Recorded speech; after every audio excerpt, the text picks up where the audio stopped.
Tales to Terrify. Welcome to Tales to Terrify, part of the District of Wonders network, featuring Starship Sofa, Crime City Central, and Protecting Project Pulp. Everyone has a story in the District of Wonders.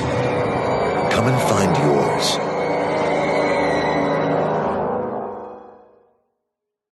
Good evening, children of the night.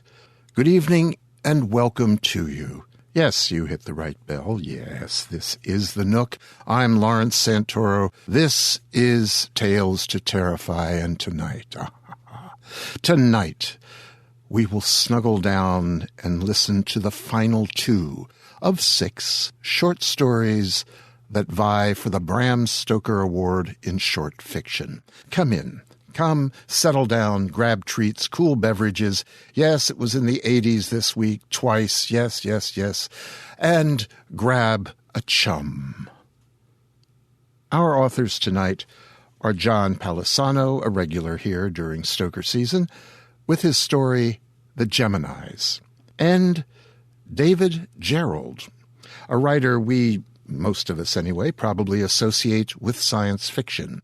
But, he says, he's written 2 tales across his career that he considers horror. Tonight's Stoker-nominated Night Train to Paris is one of those 2.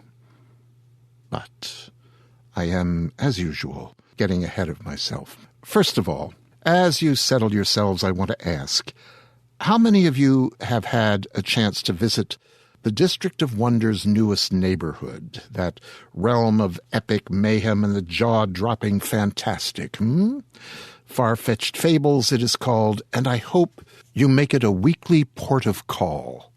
Fantasy and horror are more than just distant cousins, you know. So, if you enjoy coming here for treats and terrors, you might very well enjoy a foray into the realms of the near impossible and the certainly impossible. Farfetchedfables.com takes you there. But don't forget to come back.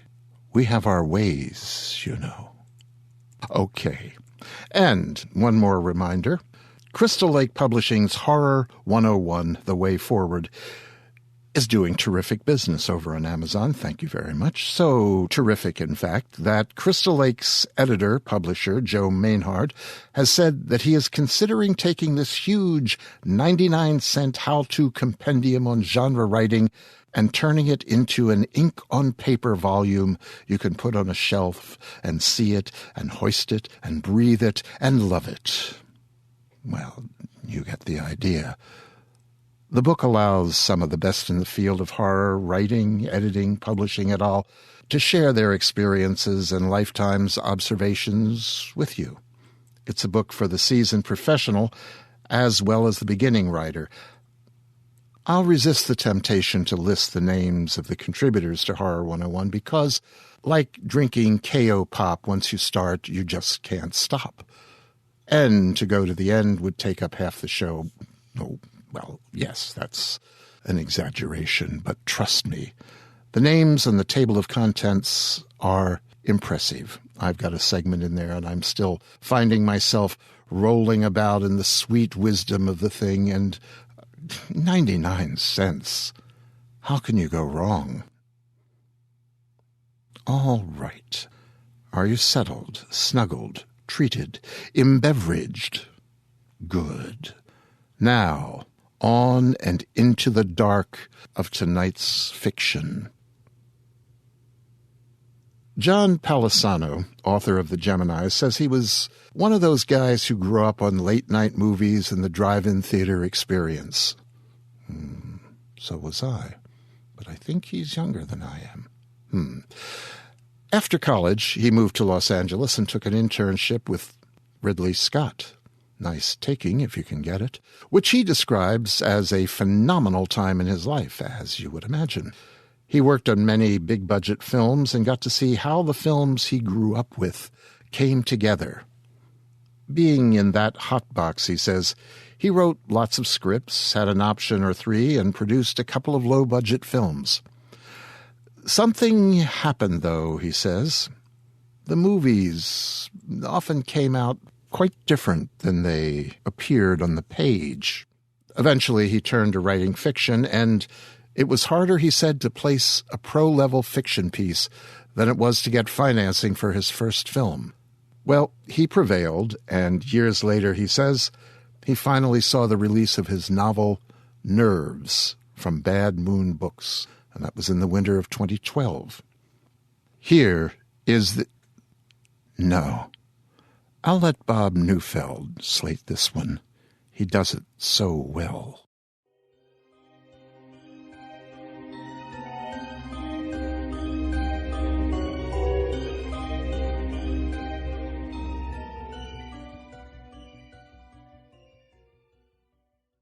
The Geminis by John Palisano. I know love. It whispers in my ear at night. In a dream she steals a kiss, her voice on my phone. I feel her against me, if only in my thoughts. Her arms and body wrap around me, her belly on mine. Her mouth hangs slightly open, her face twisted in pleasure. Her lips move slightly askew. I have not felt this way in ages, thought my heart cold and cynical and forever gone.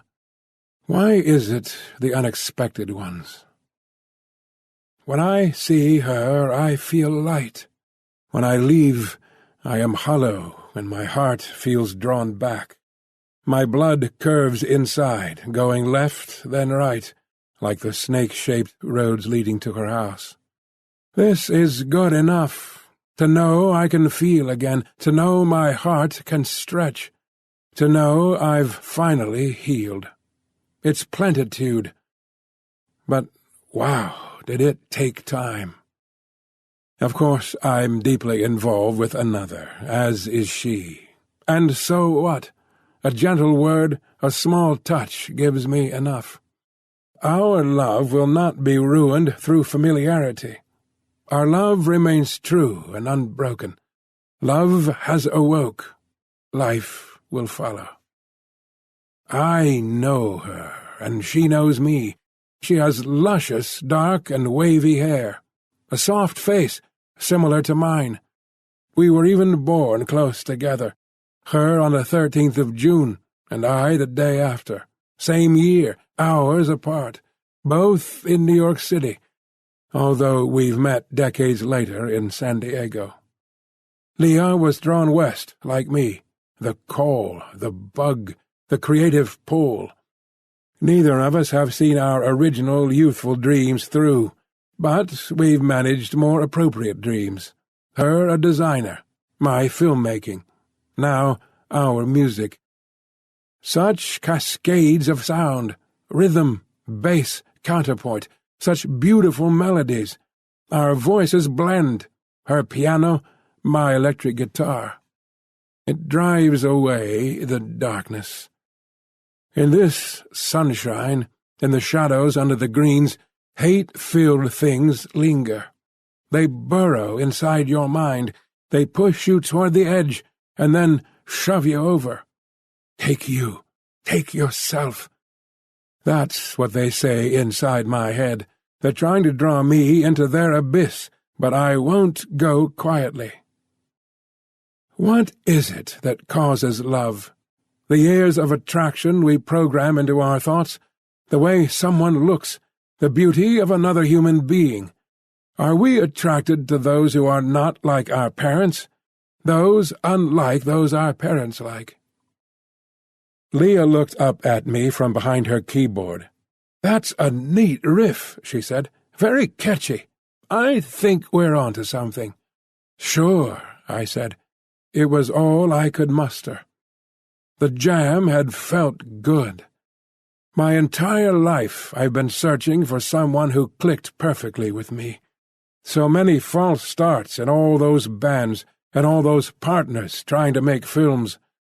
Nothing was ever 100%. It was always compromised. That's the big problem I've always had. Nothing was easy.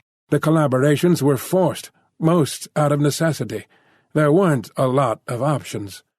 That, and I didn't always believe in myself, or have the confidence to step up and take charge, nor did I have the heart to tell people when they, or I, weren't working. The one time I asked a singer to leave a band, as he never hit the right notes, well, that turned into a disaster.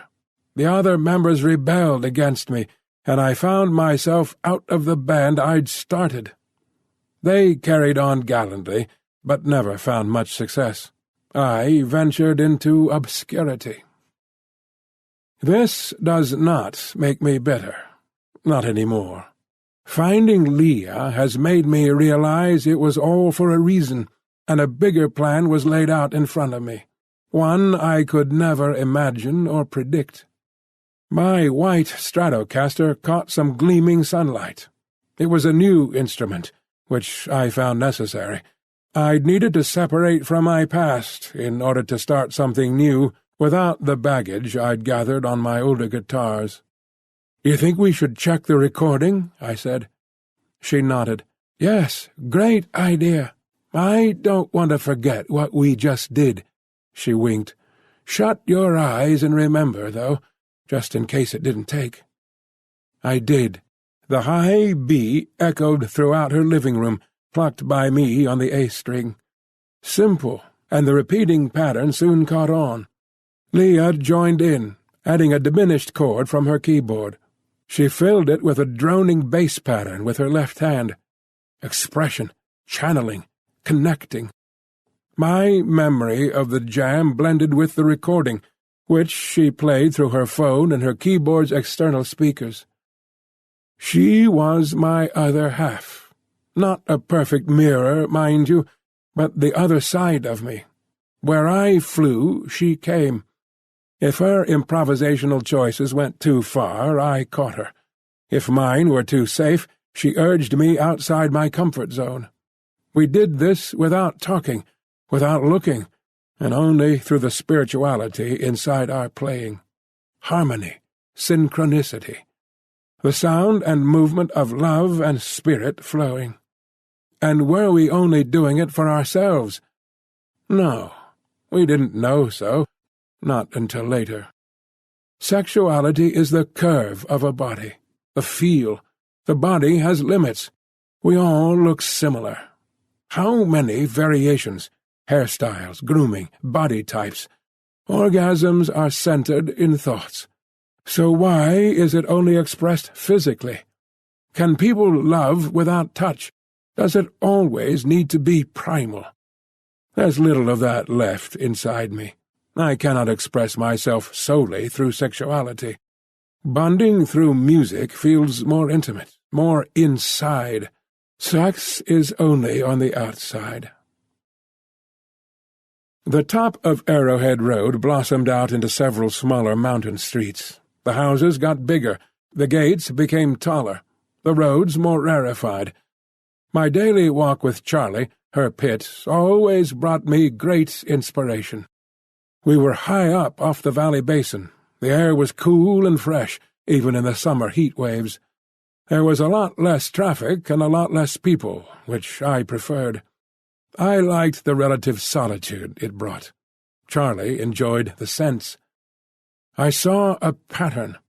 In the side of the mountain there seemed to be a dark edge running from the bottom of the crest near to the top. This jagged line was nearly a foot wide at its fullest, but often shrunk down to only a few inches. It ran behind the houses and picked up on the unbuilt spaces between. At first I believed it was only a natural sediment layer, naked and revealed. On top of Arrowhead, despite the houses, most of the nature was untouched. There weren't gardeners pruning and planting the area into joyless sameness. No, you could still see nature the way nature grew. No imported grass, no extra plants, no palm trees, just raw earth.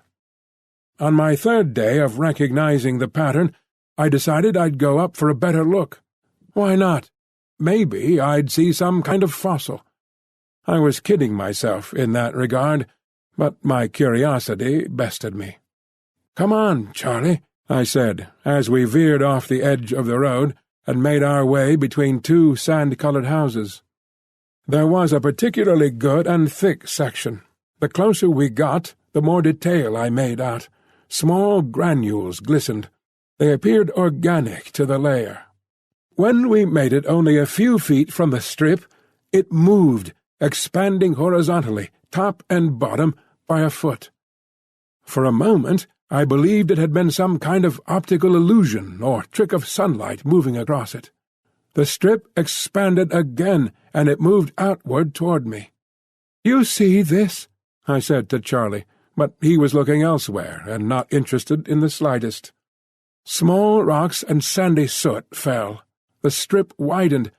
There was a low rumble, and I swear I heard voices. I shoved back. More sandy soot and rocks poured down. "Come on," I said to Charlie. It had to be an earthquake. I'd had terrible timing. Scanning the street, I didn't see anywhere perfect to go. If the houses came down, me and Charlie would be right in the crossfire. There were other hazards on the street. The ground shook. Charlie whimpered. Strangely, everything appeared blurry to me. That must have been my adrenaline. We made it to the middle of the street. As I ran, I heard a horn. A white van slammed its brakes. I pulled Charlie back as fast as I could. Both of us looked toward the van. The driver, a stout Latin man, said, "What's wrong with you?" "Quake," I said, and realized it had stopped. He regarded me for a moment, shook his head a little, and drove on up Arrowhead. "That could have been bad," I said to Charlie. As we walked away, I looked back at the strip. It had widened considerably. In one place, I swear I saw an obsidian eye. Sleep came easy. My trusted eye pillow cushioned my eyelids, a gift from Leah. Colors swirled like a million galaxies in my dreams. Dread filled my gut. The worries of my waking life seeped through. Money was always an issue, as was my heart. Both were always on the verge of collapse. This was entirely due to a genetic predilection against normal work and normal people. Why dedicate over 40 hours a week to tasks I could do in a few hours, only for money? Commerce. Why spend time with someone you don't love? These philosophies led me to near ruin. Instead of settling for a decent job and a comfortable wife with her own cozy job, I wanted more. Explore the outer reaches, bask in creation, live for the unraveling. But this unmade me. Had it not been for Leah's generosity, I'd be in serious trouble. As it were, the worst was feeling guilty. That dream, though, unleashed something else, a deep fatalistic melancholy that infused my heart. I felt guilty for being alive. Humanity held promise, but ultimately failed. Why did I choose to be born as a man? Choose. There weren't voices in my head, per se, but thoughts delivered. These weren't of my own imagination. I felt them arrive as clearly as someone knocking on the door. They were coming from somewhere. The colors turned darker and darker, until it was an enormous, spanning black mass of organic matter. I traveled around it, its vastness and freezing temperature slowly overtaking me. This was my destiny, purpose, chosen way. And I remembered the eye looking out at me from the obsidian strip between the houses, hundreds of small yellow orbs floating through the air. Where they go, they bring death to every living thing. Nothing escapes. I saw them pour from the slit in the mountain. I woke with tears dried to my face. Leah opened the glass bay doors. Outside, the canyon stretched for miles in every direction. It looked like a sea of green. There were a few houses below, but the steepness and sandstone made developing most of the canyon too treacherous to develop. "I want to hear our music sing to nature," she said. We'd already positioned our amps and speakers so they faced outside. This, I knew, would be good. I plugged in my Stratocaster and set the dials on my amp. It didn't take me long to find my sweet spot.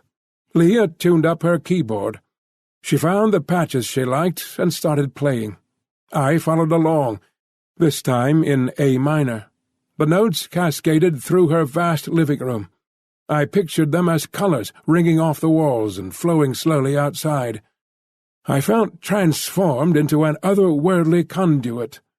There's something surely magical about making music. It's the closest thing you can get to finding God on earth. That's what I've always believed. No other art forms I've practiced have gotten that close. Perhaps writing, when in the zone. Music forces the listener to be in the moment. It's very difficult not to be. It's hard to say how long the song went on. I didn't slight to the rhythm. My fingers didn't feel like they were my own, but guided by other hands. Nothing else mattered. I felt electric, pure. Our spirits melded together. It was as if we had joined somehow in the ether. The music echoed outside of the house, and we could hear it flowing into the canyon. This was a new audience for us. Even if there were no people, there were other things listening to what we were creating. Something made me look out across the canyon to the top of the other hill, something primal inside. About 3/4 of the way to the top of the adjacent hill, I swear I saw trees and vegetation moving.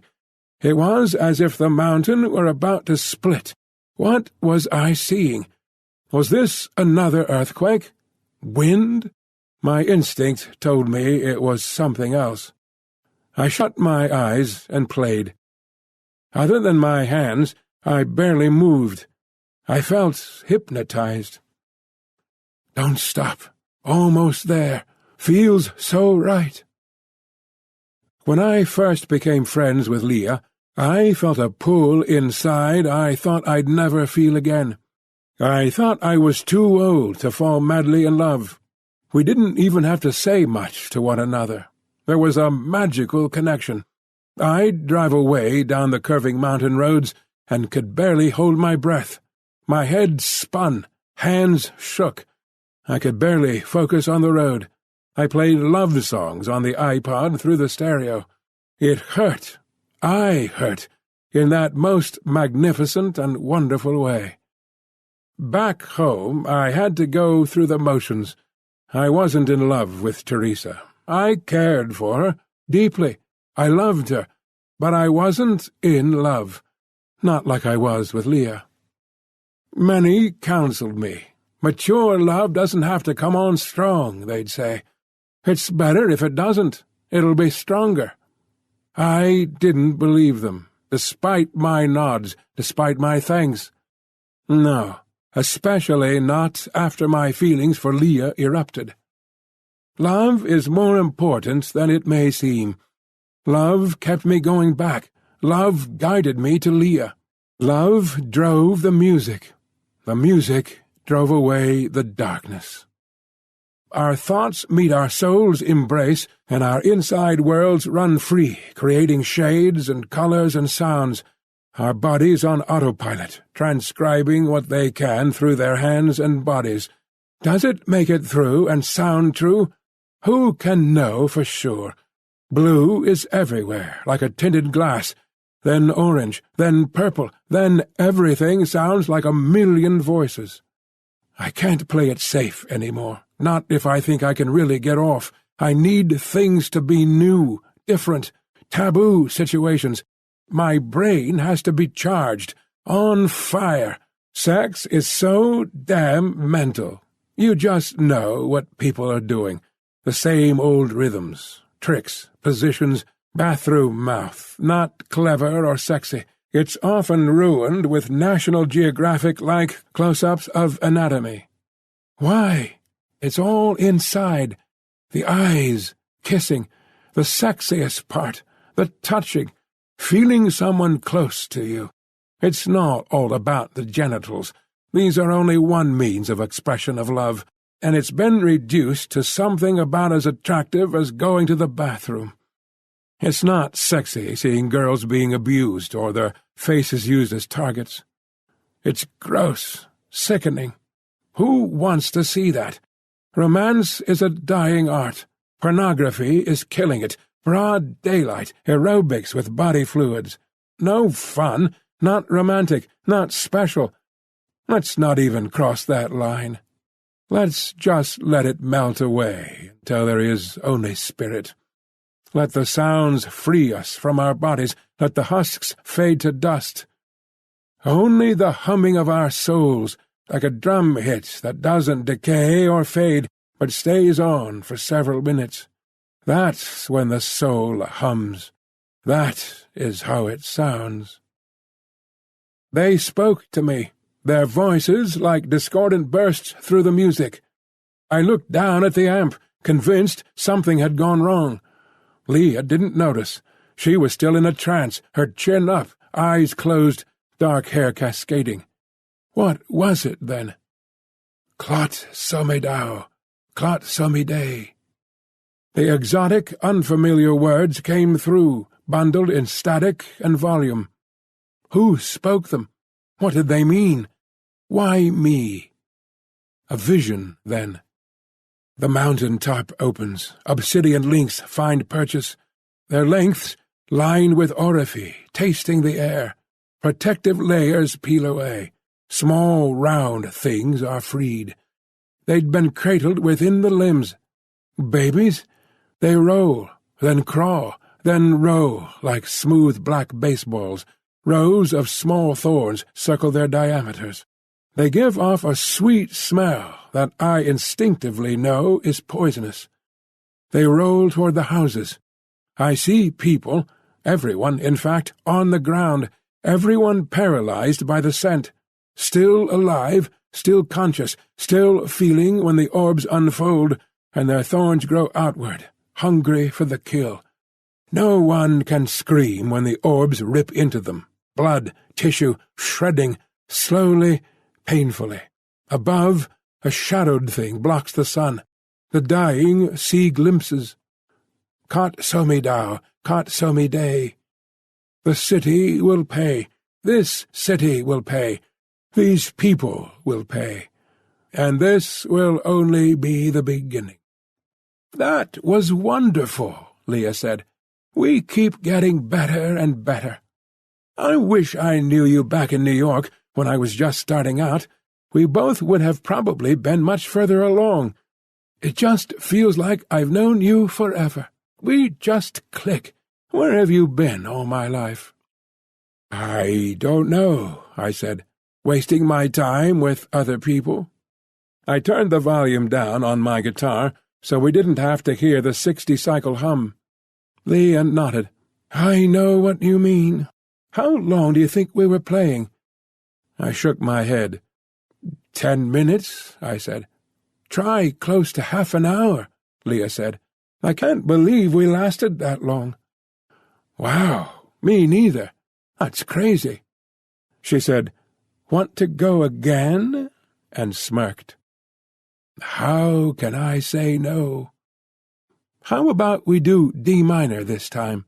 She said. Sounds good to me. Just make sure that recorder is going. Leah pressed a button. Rolling, she said. Words. Devastating, cruel. It's what drove me forward. The other one insisted on devolving into abuse. When we first met, she loved me. Her eyes lit, her face lit. But like so many relationships, things went south. Her sloth became overbearing. Her tongue grew critical and sharp. She found faults where once she found redemption. I became litmus for her to get back at all the men who'd done her wrong. She became so cold she literally turned her back on me when my kidney disease flared. Instead of loving me, she picked a fight, accusing me of terrible things. I was the stand-in for her to say and act toward those who'd hurt her, unfair as it seems. This is so you know what I realized. A larger current pushed me. I may never have become close to Leah otherwise. I'd never have asked her to play music. I needed escape. We needed to come together. Only pure connection, pure spiritual love, would have been enough. Faking it wouldn't work. It had to be authentic, beyond any doubt. The thing inside the mountain would know. The house shook. My head felt suddenly filled with small holes, like a piece of coral. Inside these gaps I felt fluid swoosh in and out. It didn't hurt, although it was extremely unpleasant. Leah looked uncomfortable, more so than me. She stood from her keyboard and made it to her couch. The house shook again. It threw me off. "Quake," I said. Leah didn't notice. She was stretched out across her white sectional, an elbow over her eye. I ran to her with my guitar. "What's going on?" I said. "Leah?" The guitar came off. I rested it against the couch. Her eyes didn't look right. There was an odd, smoky smell that overtook the house. The air seemed cloudy. My throat went dry. "Something's going on," I said. "I think there's a fire." Leah barely registered what I'd said through her tears. Then she looked to me. "It's horrible," she said. "The thing in the mountain." My mind raced. "I saw it just now," she said, "in my thoughts. Very dark, eyes everywhere, mouths." As she saw, I saw. Pictures formed in my mind. She, my other half, trembled. "It has long legs with holes in them. Lots of little holes. They all move, too, and it's inside at the top of the mountain. It wants to kill us all. It's just waiting. Extinction. The little black orbs it releases. They give off some kind of smoke." We both looked up. Several orbs were on the ceiling. That was where the strange smell came from. Ringing sounds and indistinct words. "Clot somi dao, clot somi dei." I heard not through my ears, but somehow through vibrations in my bones, unlike anything I'd ever sensed. Cacophony, noise, disjointed, not rhythmic at all. The orbs tore into the ceiling, causing cracks. Their sounds became worse. Leah screamed. That, too, made their noises worse. "I know what we have to do. There's only one way we can get out of this."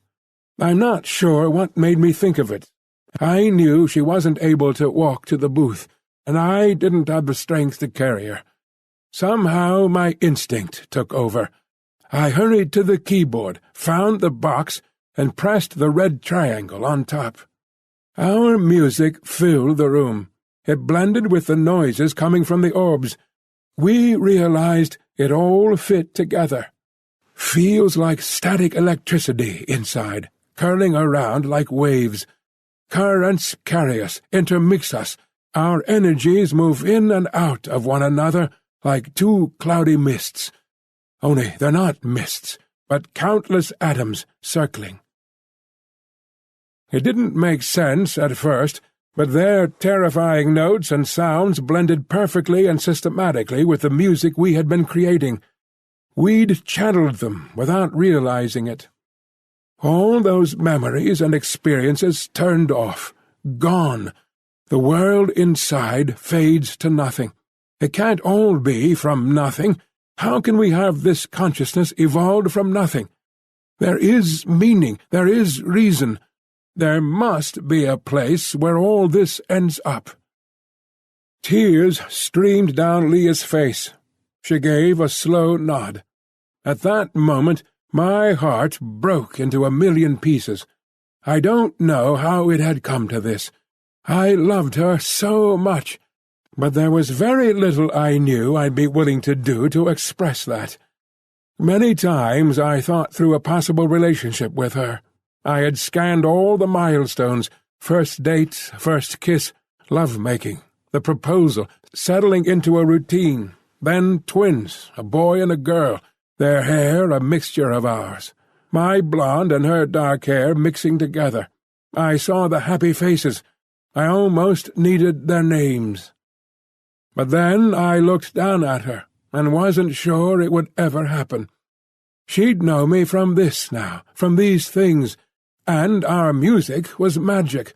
What our love made together was some sort of shield against the thing inside the mountain. I knew it in my heart.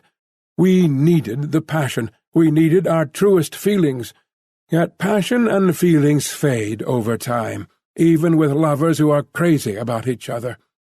We couldn't risk that happening. "I see these things," she said. "There's another across from us, too. Maybe more." She gestured out the bay doors. She was right. The top of the mountain moved. There was another thing living inside. We must have woken them. Stark limbs pushed through dirt and rock, setting aside trees and vegetation. "They won't stop with us," Leah said. The orbs on the ceiling rolled toward the door. Within moments they left. Their part of the music faded. We waited, our eyes trained on the hill across from us. When the recording stopped, it appeared that the things in the mountain faded back within their hiding place. No trace of the orbs. A faint smell lingered. I found the courage to sit on the couch next to Leah. I put out my hand, and she held it. Where would we go from here? "What now?" she said. "What are we supposed to do? Staying in this room forever? Are we supposed to play new music forever, or do we play the recording over and over and over again?" "I think we'll have to follow our instincts. How are we going to know when they come back?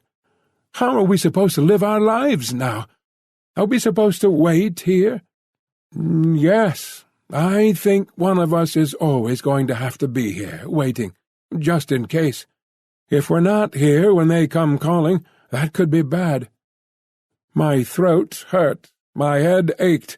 I wanted to sleep, to forget all I knew and saw, to forget what had happened. "What if we are hallucinating?" she said. "What if none of this is real?" I've been thinking the same thing, second-guessing myself. This can't be real. Things in the mountain, black orbs in the neighborhoods killing people. Doesn't make any sense. "I was hoping for so much more," she said. "I knew there was something special when I met you. But I thought it was something else. I thought they were something personal." "This is personal," I said. "You're the left hand, and I'm the right. We need each other to be whole. We need each other to make the music, treble clef and bass clef. We're each playing half the melody. You play a phrase, and I play a phrase. That's it, then. We found our destiny, each other, and those things in the mountain. They'll be listening. Forever. Forever." She patted her abdomen, where a small bump rose. "Twins," she said. "Ours."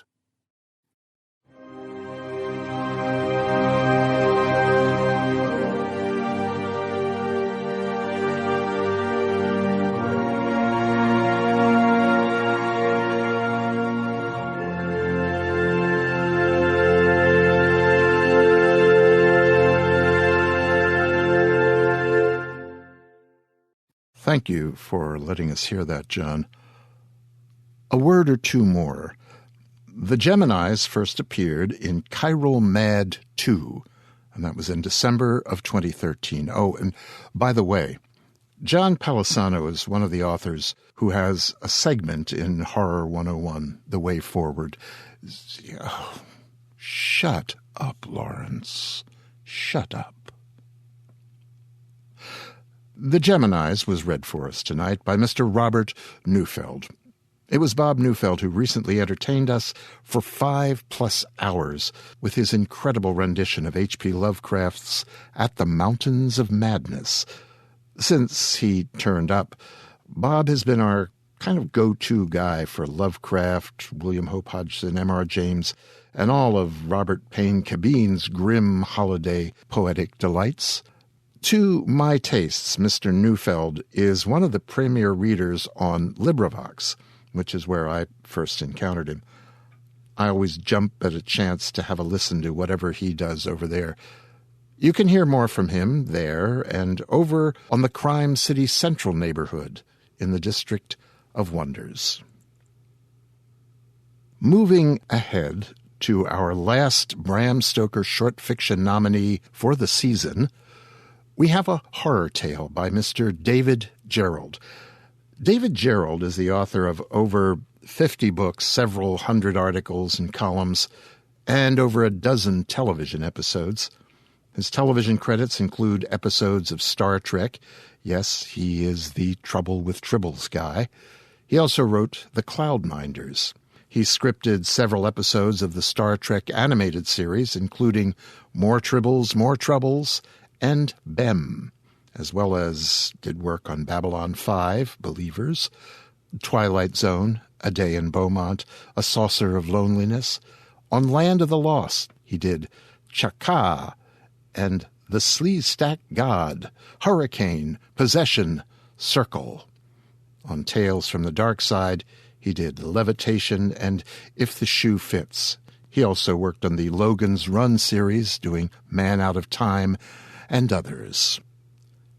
His novels include When Harley Was Won, The Man Who Folded Himself, The War Against the Ch'tor Septology, the Star Wolf Trilogy, the Ding-Iliad Young Adult Trilogy, the Trackers Duology, and more. The autobiographical tale of his son's adoption, The Martian Child, won both the Hugo and Nebula Awards for Best Novelette of the Year, and was the basis for the 2007 movie Martian Child, starring John Cusack, Amanda Peet, and Joan Cusack. Here is David Gerrold's Night Train to Paris.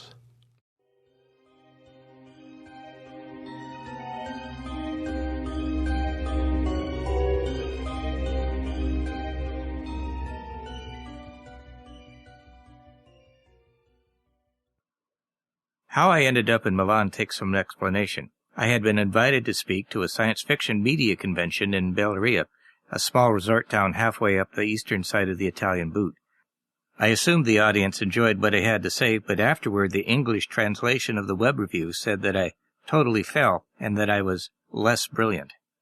I decided not to let it bother me. It was probably true, and I've been called worse in English. I wandered around Italy for a bit, finally winding up in Venice.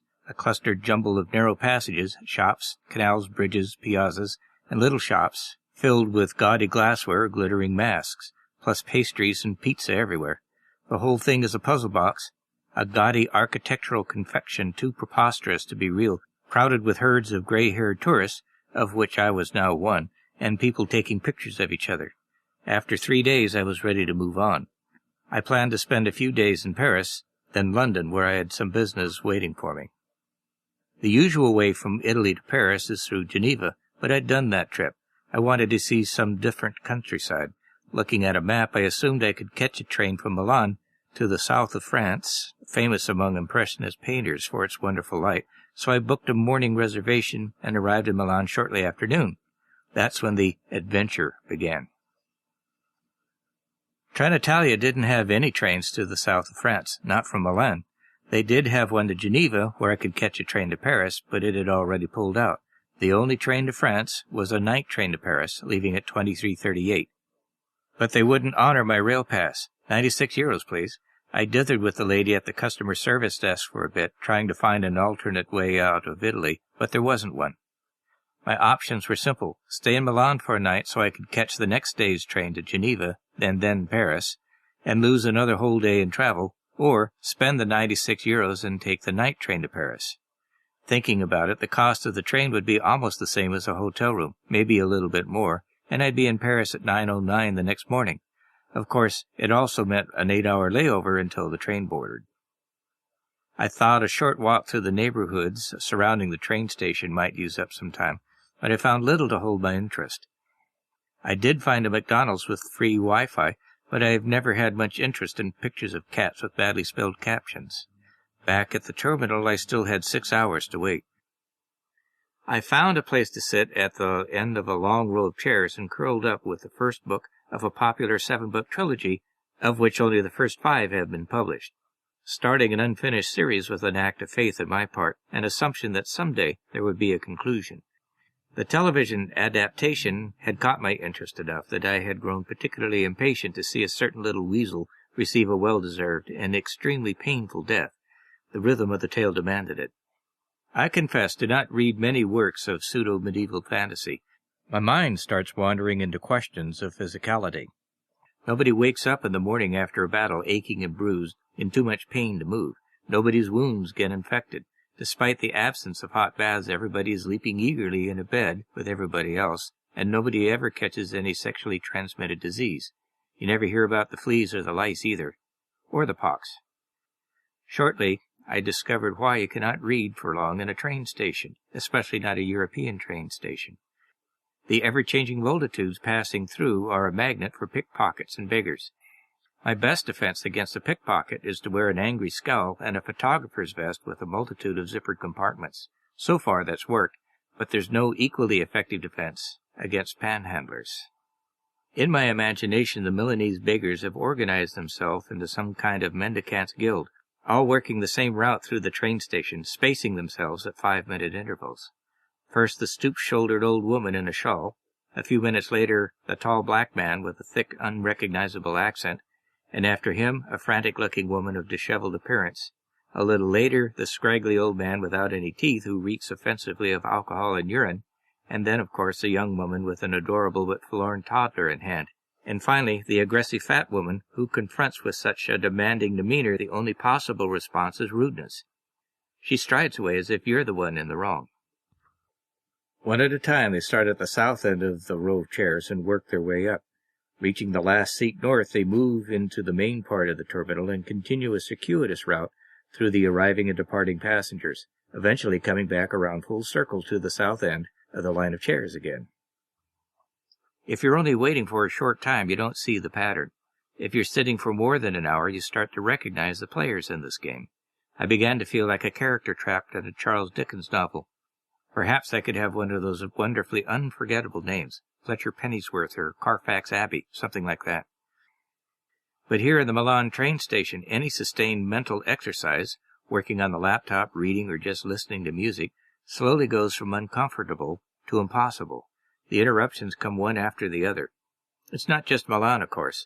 All of the major train stations in Europe have the same entourage of scroungers, vagabonds, and opportunists. They've been here since before Caesar. They'll probably be here accosting travelers when we're all beaming from place to place via public transportation portals. The passengers will arrive and depart. The beggars will stay, the only permanent residents of the terminal.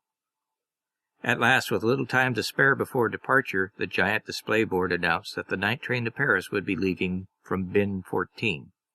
I presume the same scene happens every night. Seemingly from nowhere, a crowd coalesces into a surge, everyone hurrying down the platform with worried expressions and too much luggage, myself included. I follow the flow, quickly getting caught up in it, one more pebble in a horizontal avalanche. My ticket assigned me to carriage 89, almost all the way up to the front of the train. It was a long walk, and my legs had already begun to remind me with appropriate twinges and pains that I am no longer a young man. Out of breath and aching from the effort, I arrived at the carriage, shoved my suitcase up the steps, and pulled myself in after it. My compartment was towards the front of the car, more distance to push my luggage. I had not been buying souvenirs, but my suitcase was getting heavier anyway, all across Europe. I blamed the suitcase, not my age.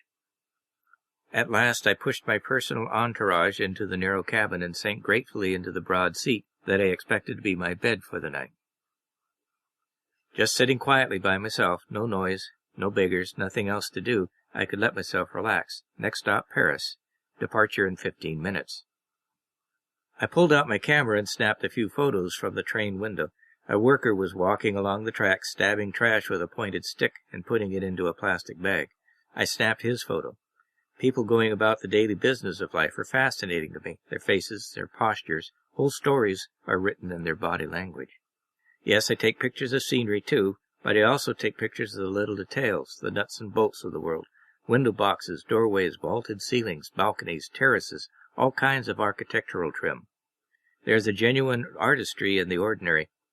All those little things we miss because we never stop to look. To my eye, a woman looking out a window at the traffic below, caught in the afternoon sunlight, can have the same sudden beauty as a Vermeer painting of a girl with a pearl earring.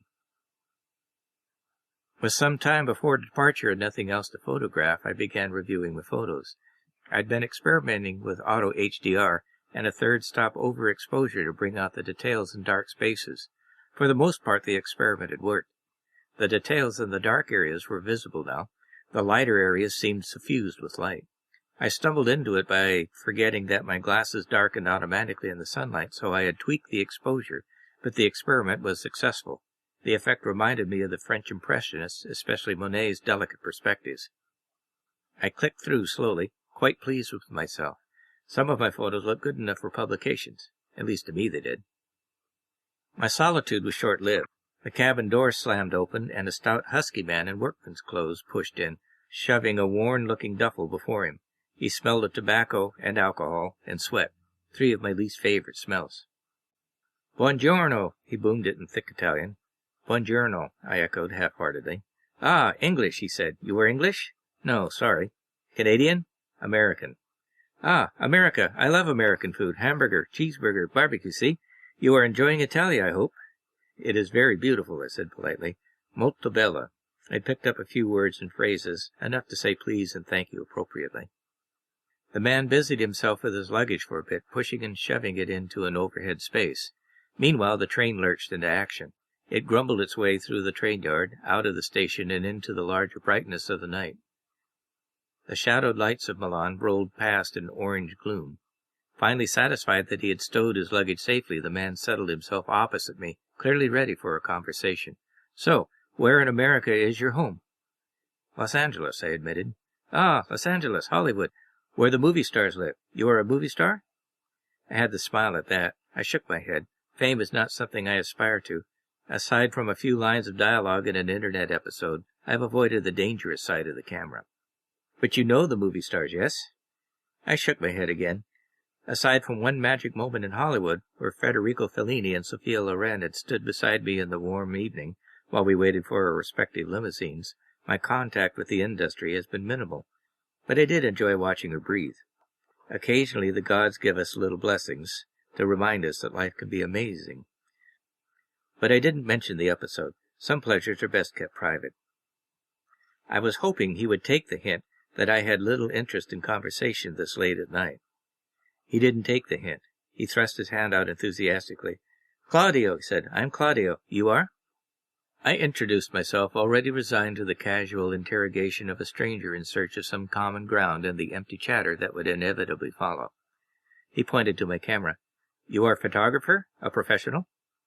I shook my head. I'd sold a few photos here and there, but I hadn't pursued it as an income source.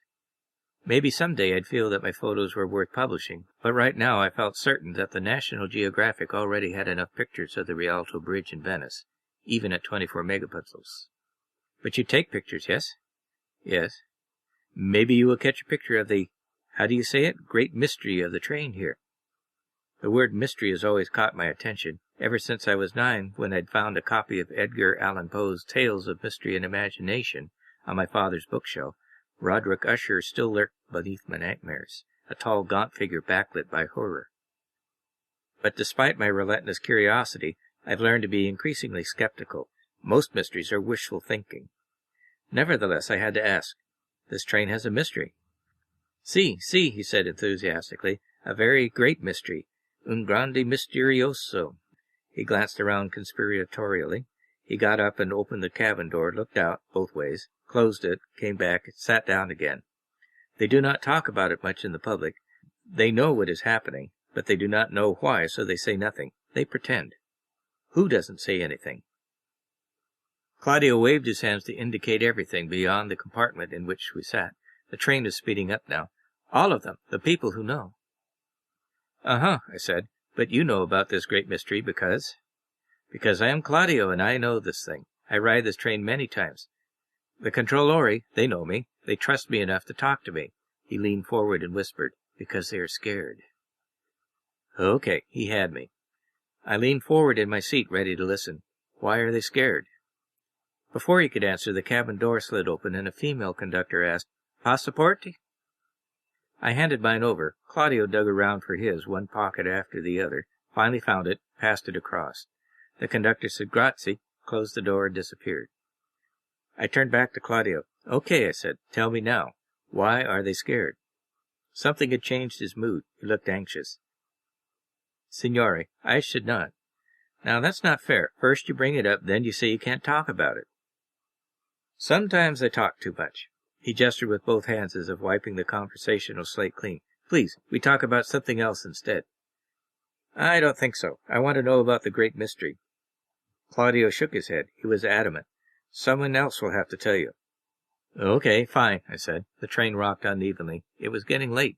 I stood up and began fussing with the back of the seat, trying to lower it and turn it into a bed. "Don't tell me. Keep your secret. I'm going to sleep now." I had already made up my mind to see what Google could tell me tomorrow. "I don't think you should sleep on the train," Claudio said. "It is not a good idea." "It's not?" "Not in this train, I think." "And this is because—" He didn't answer. "Because of the great mystery you're not going to tell me about." See, he said it with enormous resignation. "Okay, so I can't sleep and you won't tell me why. Thank you very much. Grazie." I went back to fussing with the latches that held the seat back in place.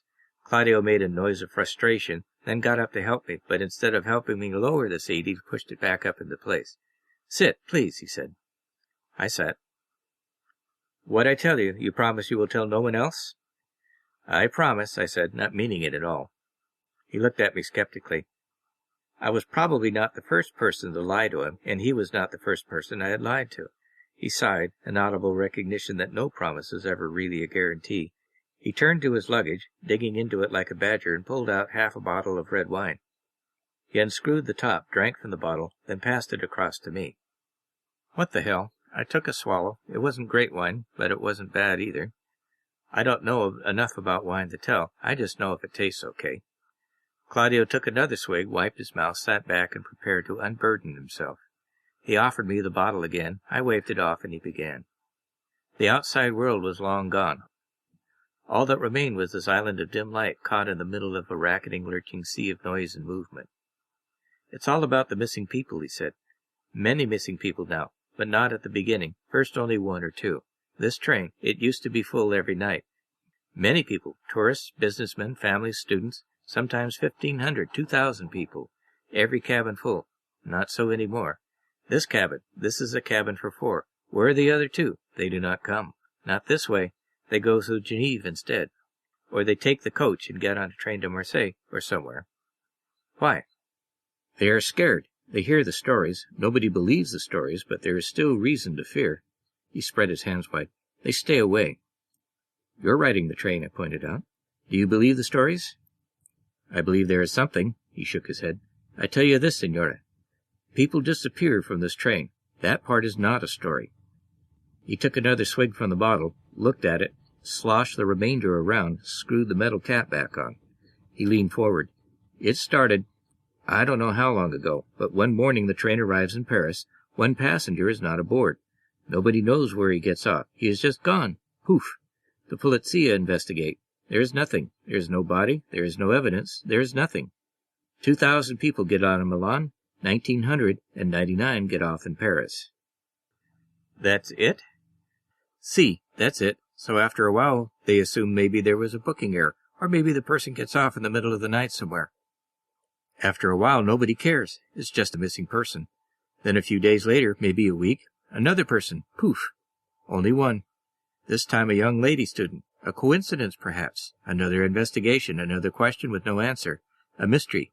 And then there's another, and another, and another, until it's once or twice a week. The newspapers, the television, they report the missing people. Soon the night train gets a new name. The train of mystery. The train of disappearing people. Some people laugh about it. Some think perhaps how do you say it, a serial murderer? Maybe. Maybe something else. Who knows? So many people still take the train. If 1,500 people get on, if 1,000 people get on and only one disappears, then the gamble is in your favor. It is 1,500, 1,000 against one. You should be safe, see? But still, somebody is the one. The Polizia, they think it is a serial murderer. They look at everybody who travels the train. They have the numbers of the passporti. They can see who was on the train when the victims disappeared. And? Claudio smiled, grinned, a very unsavory expression. His teeth were yellow and uneven. I hadn't noticed that before. Do I look like a serial murderer? I don't know, I said. I don't know what a serial murderer looks like. He laughed. Okay, you are funny, but I am on list of people to investigate. So are many, many others. The Polizia have much work to do, all the checking. But as much as they check, nobody is on the train all the times when somebody vanishes. Sometimes see, sometimes no, but nobody always see. Unless... I stopped. Signore? I watch too much television. I waved the thought away. No, Signora, say what you're thinking, por favor. Well, if it were a serial killer, as you say, he could be using different passports specifically to confuse the police. Ah, yes, of course. If it were a serial murderer, that would be a good way to hide. If it were a serial murderer. The train lurched and rocked. Darkness rushed past. We were a flickering moment of stillness. If it were. You don't think so? Claudio shrugged. I am not an expert on these things. Are you? No, I'm not. The way he sat, the serious expression on his face, there was much more to this that he hadn't told me yet. People are still disappearing. See, he said it almost with resignation. The Polizia, they want to cancel the train. The Trenitalia people, they would lose too much money. They want more Polizia aboard. But sometimes it is one of the Polizia who disappears. So now the Polizia want to catch the murderer even more. How many people now? 1 or 2 a week, every week for... He paused to count at his head. Many months now, 6 or 7 months. And it's still going on? Si. And people are still taking the train. Si, yes. He nodded. Like yourself, Signore. Many do not know. Nobody tells them. They board the train. They get to Paris, they get off. They are happy in their not knowing. Sometimes they don't get off 1 or 2 times a week. Other people, they do know. They ride anyway. Some ride on a dare. It is a great sport for young people to ride the train and pretend to be brave. Whole groups of young men and young women. He shrugged. Sometimes reporters, too. They think they are smart enough to discover the mystery of the train. They bring cameras and lights and microphones. They think they will catch the mysterious killer. And they disappear, too? No, I don't think so. I think the mystery of the train is too smart. I had to ask. And knowing all this, you continue to ride the train? Many business people, not just me. We have our business. It is too important. Maybe like me, they think they are safe. I think I am safe. If the train wanted to eat me, it would have eaten me by now. So it doesn't want me, and I am safe to ride. But sometimes even the people who think they are safe, sometimes they don't get off the train either. Nobody is safe. But you still ride. I cannot afford to go the long way around. And Trenitalia still sends the train out every night. They cannot afford not to. It is their business. It makes them money. If they lose a rider now and then, so what? The rider has already paid for the ticket. He took his chance when he got on the train. But people keep buying tickets, so Trenitalia keeps selling them. Some people say Trenitalia is in league with the devil. Not me. I think they do not care. I think the tickets are more important to them than the caring. And none of this scares you? He shook his head. He leaned forward conspiratorially. Do you want to know my secret, Signora? I nodded. I was sure he was going to tell me anyway. I tell you my secret. I stay up all night talking. He jabbed his finger in my direction. I find someone to talk with, someone like you who deserves to live. I stay up all night. I keep him up all night, too. We talk and talk all night long. We drink and we talk. He waved the bottle at me, reminding himself to drink again. Sometimes it is funny, very funny. We laugh. Sometimes even we sing brave songs. But we stay awake. The mystery of the train is that it is never more than one person at a time who vanishes. So if we're sitting and talking, it does not take either of us because it cannot take both of us. Capice? See, I said, I understand. I understand that as tired as I am from a long day in the Milan train station, it's going to be an even longer night. I'm not going to get any sleep on this train. This man is going to keep me up until the first glow of daylight because he's so scared. Or maybe he's not scared. Maybe this is an intricate Italian practical joke, and he's telling me this preposterous story as a way to entertain himself. It seems to me, I said cautiously, that it would require an enormous amount of skill and preparation to make a person disappear. I don't know that much about murder, but I'm told it can be very messy and very violent, and afterward there's the problem of disposing of the evidence. Claudio frowned in confusion. Getting rid of the body, I explained. Ah, he said, see, there are never any bodies. There's never anything. That is the great mystery. That is why some people, many people, say it must be an evil spirit, that the train is hunted. You mean haunted? No, signore. He shook his head as if I had insulted him. Il mio inglese, my English, it is not good, but it is not that bad either. I said hunted because I meant hunted. Some people believe that there is something out there in the night. He waved uneasily towards the empty, dark window. Something that chases the train for sport, like a cat chases a feather on a string. Sometimes it catches it for a moment, then it lets it go so it can chase it again. I didn't know what to say to that. I fell back on safe conversational filler. That's an interesting thought. Claudio nodded. His expression darkened as if he were looking at something inside himself. Finally he whispered, I have seen it myself. He looked across at me and his eyes were troubled. Signore, it is real. I have seen it. You have. In the morning you will think on this. In daylight you will decide I am, how do you say ciocho? Foolish. But I am not. You don't have to believe me, but I believe me because I have seen it, and I know what I have seen. He pointed at my camera. If I had la macchina photographica like you, I would have pictures. Then you would believe. I should have known better. I said, pictures can be faked. He shook his head. Point your camera out the window, with your own eyes, with your own macchina. Maybe you will see for yourself. It's too dark, I said. I won't get anything but blackness. He looked skeptical. You have a macchina that big and expensive, and it doesn't see in the dark? Cameras need light to work. La luz. No, that was Spanish. La luce.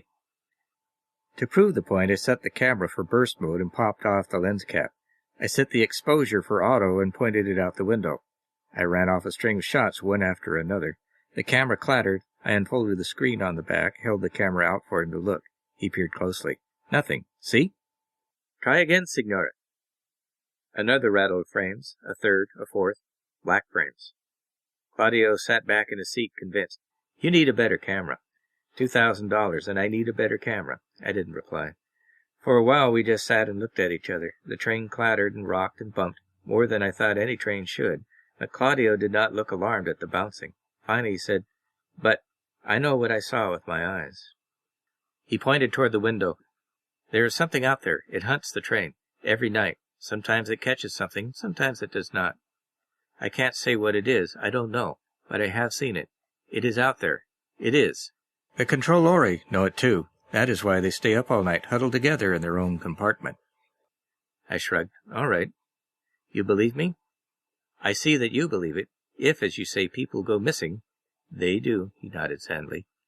Then yes, there is reason to fear, and as I said it, I felt my own unease finally solidifying in my chest. What had become someone else's anxious delusion had suddenly become my own concern as well. The hollow queasiness of fear is a visceral acknowledgment of the moment, and my own dilemma had suddenly crystallized. Either this man was telling the truth, and I was riding a very dangerous train, or this man was delusional, and I was in a much more personal danger. I wanted to get up, get out of the cabin, strolled up and down the narrow corridor of the car, anything to escape this moment. Maybe there was a service car with an all-night bar? But if I left this cabin, I would be alone. And if I went alone, plodding down the narrow corridors of all the cars, past all the darkened cabins, would I be putting myself in even greater danger? And if I tried to leave, then Claudio would be alone. Would he panic? Would he refuse to let me leave? Would he get violent just to keep me with him? Maybe if I pretended I wanted to take some more pictures, I could stand in the corridor outside the compartment and fiddle with the exposure and aperture and shutter speed, and occasionally rattle off a few frames. I could say I was trying to validate his story. I'd still be in his sight, but at a safe remove. I stood. I slid open the compartment door.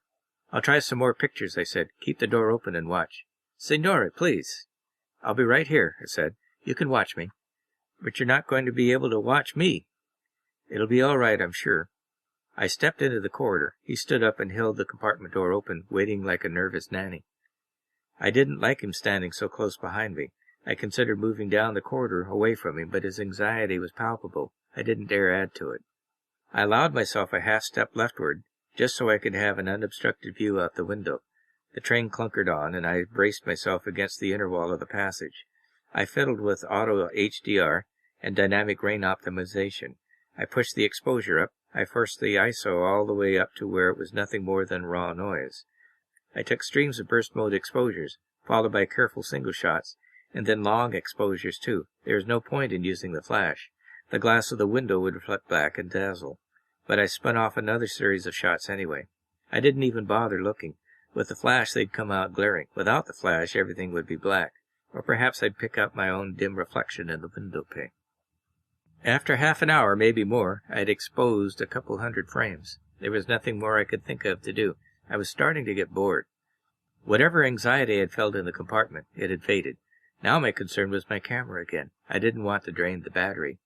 I wouldn't be able to recharge it until I got to my hotel, and I like to leave room on the memory card too, so I returned to the cabin. It does not always come, Claudio said. Maybe tonight it sleeps. I nodded. I wished I could sleep, but now I knew I wouldn't, no matter what. Claudio offered me the wine bottle again, but I waved it off. "It is like a great white bird," he said.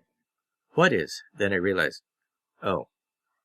But instead of wings like a bird, it has long, bony arms with flags attached. It trails flowing ribbons of ghostly light, like ragged banners. And it runs alongside the train on high, bony legs, like stilts. It takes great long steps, so it looks like it runs slowly alongside. And as it passes, it arches its head low to peer into the windows of the train, one after the other, as if it is looking for just the right one. It has a stabbing beak, Signora, all stretched out in front with many teeth, and dark hollows instead of eyes, like a great white skull. It floats through the night as if the train is motionless, and it is the only thing moving, and it screeches like the wheels of the carriage as the train goes around a curve. You saw all this? Si, Signore, and worse. I saw it stab into the train and pull the poor man out, right through the side as if it weren't there. The man struggled and cried, but the mostro just tilted its head back, snapped and gulped, and he was gone. Claudio's face was pale. It could have been me, mio Dio. He put his face into his hands, sobbing. That poor man. It is my fault. I thought we were safe. We talked all night. We talked for hours. I told him we were safe. I was wrong. May God forgive me. He wept uncontrollably for a long time. I didn't know if it was fear or grief or some anguished mixture of both. Whatever horrors were churning in this man, they had been seething for a long time, and to be honest, I found it disconcerting. I am not the kind of person who hugs others with the comforting reassurance of there, it'll be all right, because the evidence of the universe is that it is not going to be all right. It is only going to get worse. The best you can do is endure it. So I let him weep without interfering. Whatever he'd seen, whatever had happened, it was his personal nightmare. There was nothing I could say or do that would alleviate his pain. The most I could do was sit and be with him, so that he would know he was not alone. That's usually enough. It should be enough, for most people anyway. But even after he stopped weeping, he stayed with his head in his hands for the longest time, as if he was afraid to look up at me, as if he did not know what to do next, as if he were fighting within himself. I sat and waited. My camera was still in my hands. I made a show of fiddling with it, reviewing all of the frames in black, something to do so he would not think I was sitting and judging him. At last Claudio looked up, all red-faced and puffy-eyed. Signora, forgive me. You don't have to apologize. There's nothing to forgive. He shook his head. No, I have taken advantage of your good nature. I have imposed myself on you. You did not invite me to intrude, but I have invaded your privacy, and I have let my terror overwhelm me. I have demanded too much of you. I shook my head. It's all right, Claudio. The way I see it, if human beings cannot be there for each other, then we are the real monsters. I chose my next words carefully. All you have been through, it must have taken real strength for you to ride this train night after night, week after week. He nodded. He pulled out a dirty red handkerchief and wiped his forehead, his mouth, his nose. See, sometimes it does get to me. He looked across the tiny compartment. Both of us were swaying with the rocking motion of the carriage. You are a kind man. At first I thought you would be like all the others. Most people. I tell them what I have seen. They do not want to hear. They tell me to leave them alone, to let them sleep. They tell me I am crazy. But, Signore, you did me a kindness. You listened to my story. I am sorry for scaring you so badly. I'm not, I started to say, and then realized it would have been a lie. It's a very disturbing story, yes. He sighed, he sagged. The air came out of him like a deflating balloon, and he looked around as if seeing the cabin for the first time. "I think it is safe now," he said. "If you want to sleep, I will stop talking." "Yes, I am getting tired," I admitted. Claudio helped me pull the back of the seat down to make a bunk, and I climbed into it gratefully. The train rattled and bumped, rocking me fitfully. I assumed we were somewhere in the middle of France by now. I dozed uncomfortably, never fully asleep, never really awake either, but I must have slept some because I awakened to see bright sunlight streaming in through the window of the train. I rolled onto my side to see if Claudio was awake, but he was gone. I was alone in the compartment. For some reason I was not alarmed. Perhaps I should have been, but maybe he had gone to the service car. I made my way to the lavatory at the end of the car and emptied my bladder, returned to the compartment, pushed the seat back into place, and settled myself to wait for our arrival at Gare de Lyon. According to my watch, we were still 40 minutes out. I powered up the camera and began working my way through several hundred blank exposures, examining and deleting each one in turn. Most of them were blank. The ones that had been taken with the flash were a blur of overexposed glare. Except for one, aimed out through the window. There was nothing visible beyond the glass, but the pane showed a dark reflection of me, peering through the viewfinder of my camera, and something darker looming behind me. That should have been Claudio, but wasn't.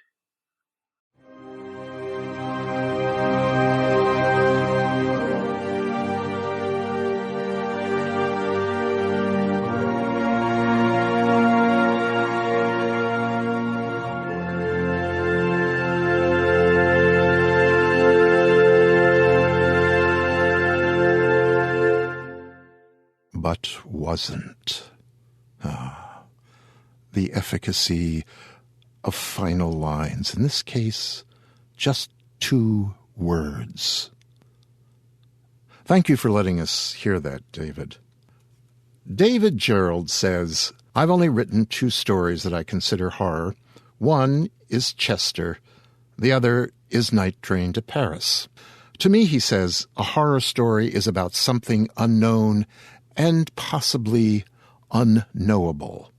Because as soon as you know it and understand it, it's not horrific anymore." David says, "I don't think in horror terms, so if and when I write a horror story, it's a happy accident because I really do appreciate that cold chill that creeps up the spine when confronted with the inexplicable." And I think he got it with the last line of Night Train to Paris. Night Train to Paris first appeared in the January-February 2013 issue of the Magazine of Fantasy and Science Fiction.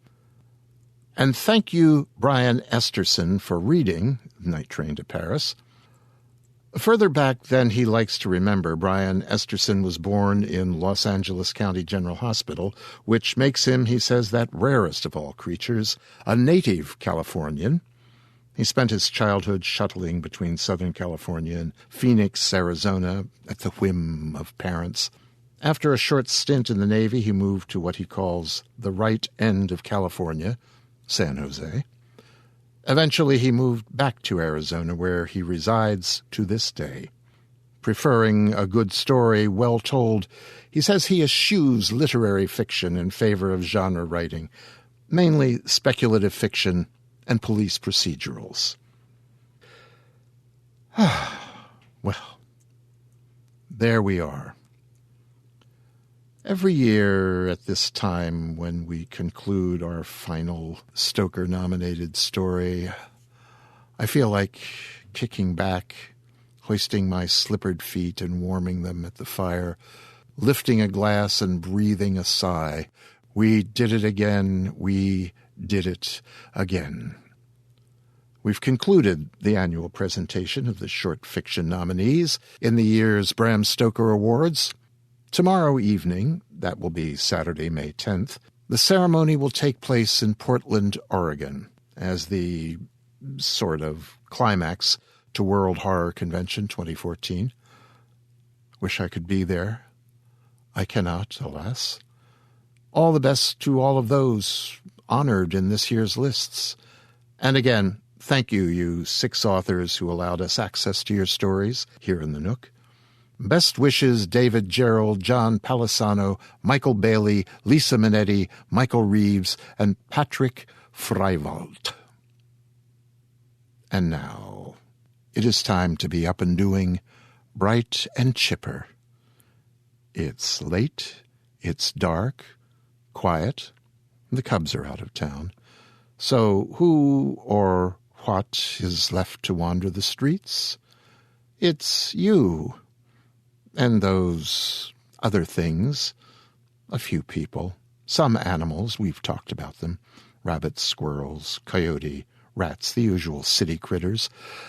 But you never can tell. Sometimes a critter can look and act one way while being watched, yet behave somehow utterly different when your back is turned and the lights are dim. Just think about it, alone and on your way. It's a big city, and there are many, many people out there. It can be easy to lose track of a few of them. Wow. That should inspire your walk alone, and should bring you pleasant dreams.